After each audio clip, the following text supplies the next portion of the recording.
Well, hi everybody, this is Steve, D9 Games. I wanted to come up with our first of what we're going to call core mechanic videos, maybe every couple of months or every quarter. Core mechanics, there's only a handful, right? Because some might call them key mechanics. Core mechanics are number one, as important as any other particularly, but the first one we're going to talk about is the ease and difficulty system, which almost everybody already knows. Advantage, disadvantage. Ours works a little bit different because we're using the 10-sided die, which we call D9s. And so I wanted to start off by saying this mechanic works well for the Enlightened system, but it's certainly an option for any system. So you see if it works for you. If so, great. We love it. So that's why I wanted to come up with this one first. I really kind of mulled over a lot of our mechanics and some of the things we do at our table. And of course, a lot of it's homebrew, a lot of it's things that we've iced into our Enlightened system. But this ease and difficulty is going to be the first core mechanic. So kicking off, one of the cool things that we do, it might just be a personal thing of mine that I really, and you've heard me say this before, I don't like rolling one die. I mean, it is what it is. I feel like I'm dropping it.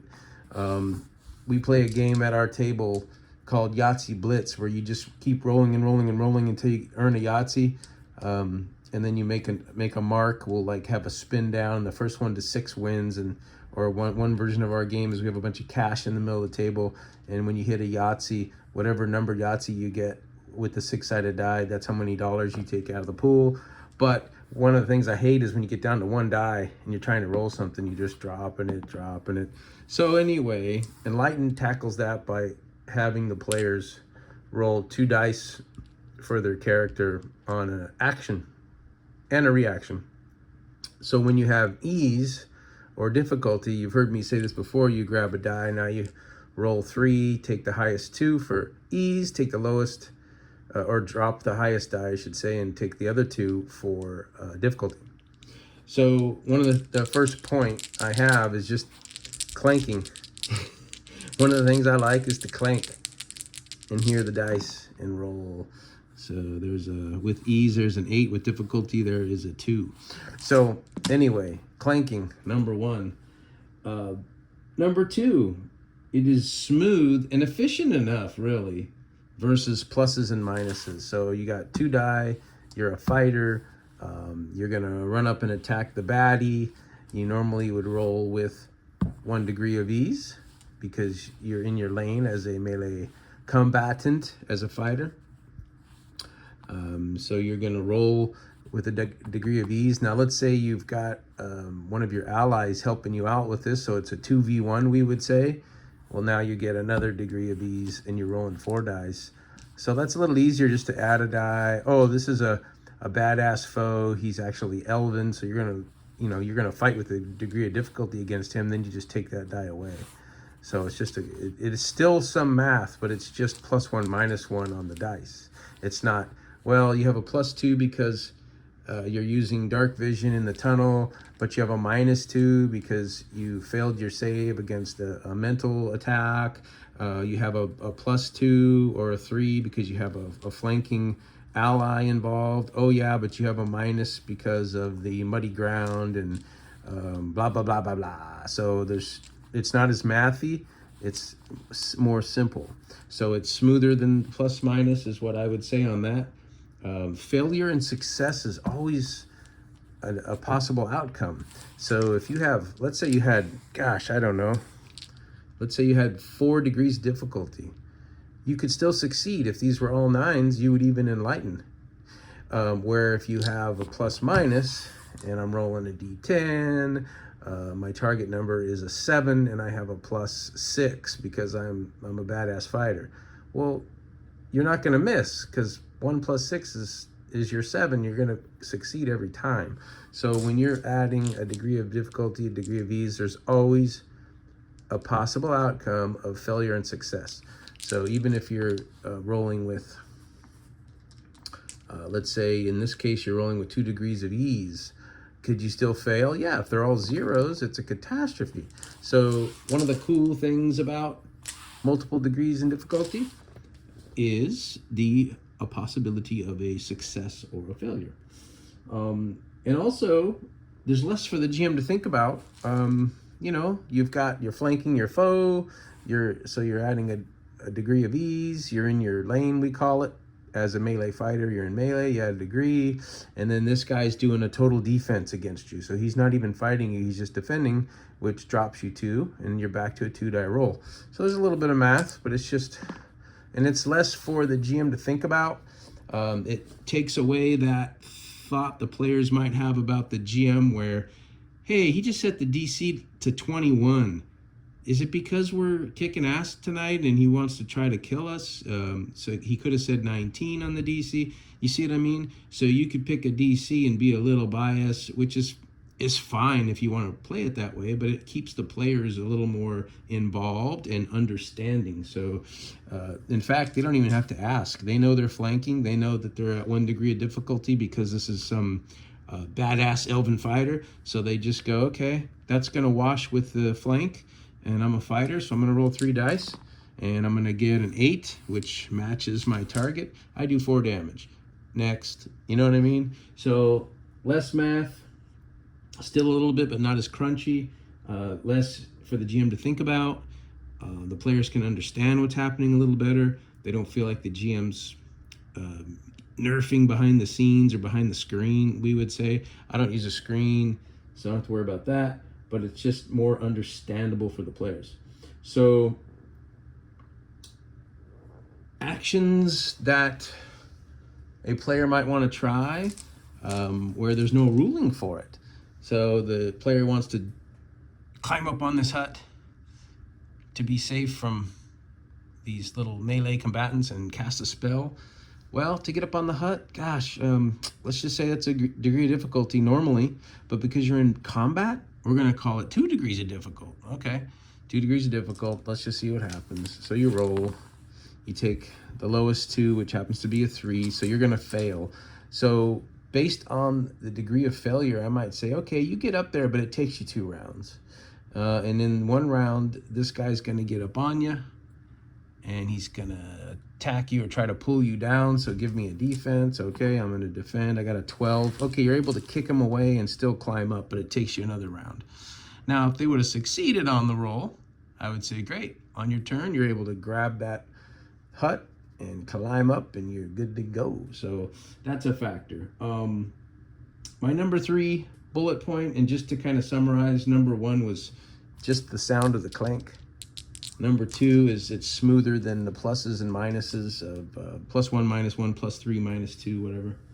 But my point number 3 is multiple degrees of ease and difficulty. So I talked about it already, but it really does add a factor where you hear people talk about maybe rolling 3d20 and taking the highest. It just doesn't sit well with mechanics, I don't think, probably because of the 20-sided die. And then if you had like the 6-sided die, you could roll 3 or 4. It wouldn't probably hurt at all. But with this 10-sided die, there's just a magic of adding multiple degrees of ease and difficulty and still coming up with something that makes sense in the game. So that's my number 3 point, is the coolness and the smooth crunchy, if that makes sense. It adds complexity, but in a simple way. For your GM. So if you like a little complexity, but you don't want to sit there for an hour looking through the book, that's a quick way to do it. Number 4, it can give a visual of your character's progression. And more dice equals more growth. So you got your fighter's level 4, level 5. He's a fighter. He's in melee. He's enlightened his attack. So you just see these things add up. He's got this magical sword. So you see him doing this every time. And you know he's like a level 4, level 5 character. So it actually shows, and this was an observation of one of our players on Tuesday night, Dylan, thanks Dylan, who said it's cool to see more of a visual representation at the table of the growth and progression of your character. So more dice.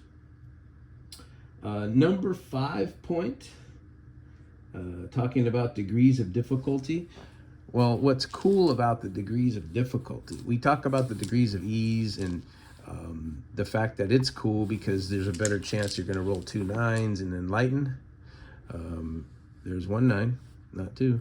And then, of course, once you enlighten, in order to enlighten again, you need 3 on deck. The 2 that count plus any random 9 in the batch. You got yourself a professional or a tier 2 enlightenment. But back to the point number 5 is degrees of difficulty. Now, you hear your players say, yeah, I want to call on my God and strike lightning down on my foe. This would be a miracle. And you say, okay, give me a roll. They roll a d20. They rolled a 20. It happens. No, that's not how it's gonna work in our game. In our game, this would be the roll. This would be a difficult roll. But calling lightning down, okay, you're a priest, I'll give you that. If anybody else tried it, I would say it's 4 degrees of difficulty. But as a priest, we'll just say it's 3. So your priest is gonna rock these dice. He's gonna take the lowest 2 dice. He's gonna get rid of all the high ones. And he's gonna get rid of the 7, the 5, the 3, and the 2. And so now my priest rolls a 1, a 0, and a 1. Zeros are 0 in this game, by the way. That's how we do it. So the priest was 1 notch away from a catastrophe, where if there would have been a 00 rolled, then you'd think about the catastrophe that would happen, maybe calling on his God to do this thing, and he loses his divine abilities for a day or until a long rest or something. But he only rolled a 1, so he didn't have a catastrophe. But you can see how there's still a possibility of somebody trying something difficult. If they want to scale a wire from 2 towers, a rope, super difficult. So we're going to say they're a rogue, they'll get ease, but this is 2 degrees of difficulty, so they're going to lose 1, gain 1. So with 3 dice, dropping the best one, dropping the 6, does an 8 do it? Is the rogue able to pull this off with an 8? Well, on the player's character card, they have a target. And this would have been a coordination roll. So if the coordination for the rogue is an 8, then he would have matched and succeeded, but succeeded by 0. So he would barely get across, maybe alerting the guards or having to hang and take the second part of the journey by hands with the rope. And he didn't do such a great job. So multiple degrees of difficulty allow you to try something new and challenging, and there's always a possibility that you could make it. But the fail-safe is be careful not to 00. That's a catastrophe, and good luck. Last thing is a little bit of a throw-in, 0.6. This I don't know, so if you have any comments for me, that would be awesome. But a D10, which we call a D9, rolling with multiple degrees of ease and difficulty. Is it really better than a D6 or a D20? I think with the D6, the numbers are lower, so it kind of crawls a little bit with how important rolling 3 versus 4 versus 5 would be. D20 is a little larger, so maybe it's a little too erratic. But what do you think about the D9? Is that like a perfect sweet spot? We did look at the 12-sided dice when we started this, thinking that might be cool, but they're more of a spin down, so I didn't want to use those dice at all. I really love these 10-sided with the 0 being 0. So anyway, core mechanics number 1, ease difficulty. Nothing new to most GMs if they're familiar with the advantage and disadvantage systems, but with the 9-sided dice, it adds another dynamic. And I hope you learned something there. Hope everybody has a great new year, and we'll be posting another video next week. Timber Sprout 5, I think it's session 7 or 8. And that's it for core mechanics number 1, ease difficulty. Y'all have a good one. Until next time, peace.